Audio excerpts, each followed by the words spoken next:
পুত্রবধূকে চেষ্টায় শাশুড়ির দায়ের সেই প্রাণ যায়। পুরো ঘটনাটি শুনলে হয়তোবা সেই শাশুড়িকে আপনারা নোবেল পুরস্কার দিতে পারেন। জোরপূর্বক ভাবে 14 জিতু মিয়া সকালে তাদের বাড়িতে প্রবেশ করেন। এরপর সেই জিতু মিয়া ক্রয়ের জন্য তাদের কাছে চাঁদা দাবি করে। সেই চাঁদা দিতে অস্বীকৃতি জানায় শাশুড়ি শুক্রানু বেগমের ছেলে। এরপর জিতু মিয়া উত্তেজিত হয়ে সেই ছেলেকে চালায়। ঘরে থাকা স্ত্রী এবং তার মা সবকিছু তাকিয়ে তাকিয়ে দেখছিল। এক পর্যায়ে তারা যখন প্রতিবাদ করতে আসে তখন জিতু ধারালো দিয়ে তাদেরকে করতে থাকে। এক পর্যায়ে শুক্রানু বেগমের ছেলের গালের এক পাশে করলে তিনি গুরুতর জখম হন। এরপর সেই শুক্রানু বেগমকে করা হয়। দুজন আহত অবস্থায় পড়ে থাকলে শুক্রানু বেগমের পুত্রবধূকে পূর্বকভাবে ঘরের মধ্যে করার চেষ্টা চালায় সেই অভিযুক্ত জিতু মিয়া, যে আগেও একাধিক থেকে শুরু করে মোট 14টি সে আবারও চোখের সামনে আরো হয়তোবা কয়েকটি আজ করতে পারত। সেই অবস্থায় নিজের পুত্রবধূকে বাঁচানোর জন্য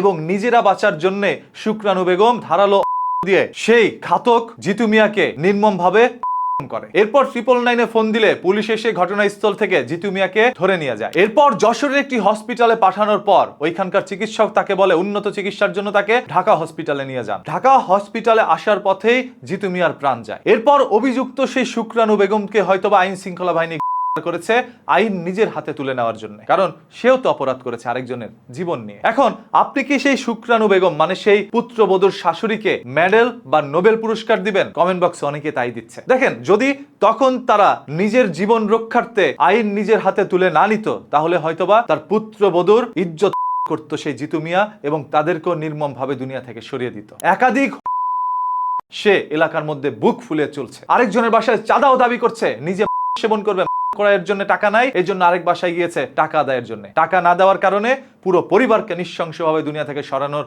একটি পরিকল্পনা করে নেয় জিতু মিয়া। কতটা ভয়ঙ্কর হতে পারে এই আসামি? একাধিক কিভাবে এলাকার মধ্যে ঘুরে বেড়ায়, এটা প্রথম প্রশ্ন প্রশাসনের কাছে। সে কিভাবে জামিন পায়, সে কিভাবে ঘুরে বেড়ায়, এটার উত্তর আপনারা দিবেন। এরা ঘুরে বেড়াচ্ছে বিদায়ী তো একের পর এক অপরাধ হচ্ছে, একের পর এক মানুষের প্রাণ যাচ্ছে। এদের তো ভয় নাই, কারণ তাদের কাছে তাদের শ্বশুর বাড়ির মতো, দুদিন পর পর যায়, ঘুরে ফিরে আবারও চলে আসে, যেন অপরাধীর শ্বশুর বাড়ি হতে না পারে। আর এখন সেই শুক্রানু বেগম এবং তার পুত্রবধূ বা তার ছেলেকে কি শাস্তি দিতে পারে এই রাষ্ট্র? কারণ তারা তো আইন নিজের হাতে তুলে নিচ্ছে। এরকম ভাবে পুলিশকে যখন কোন চালায় তখন আত্মরক্ষার্থে পুলিশ ছুড়ে, সেই অপরাধীদের জীবন যায়, তখন তো পুলিশকে বরং আরো প্রশংসিত করা হয়। তাহলে তাদেরকে কেন প্রশংসিত করবেন না? যদি ঘটনা সত্য হয়ে থাকে, তাদের জীবন রক্ষার্থে তারা এরকম একটি কাজ করে থাকে, তাহলে তাদেরকে নোবেল দেওয়া দরকার। এটা আমার ব্যক্তিগত মতামত, আমি জানি না আপনাদেরটা। ওইখানে যদি সেদিন জিতু মিয়া করতে না পারতো তাহলে জিতু মিয়া এদের সবাইকে দুনিয়া থেকে সরিয়ে দিত। পুত্রবধূর পর সেই শুক্রানু বেগমের দিকে চলে আসতো জিতু মিয়া, এদেরকে করতো, এদের জীবন নিত।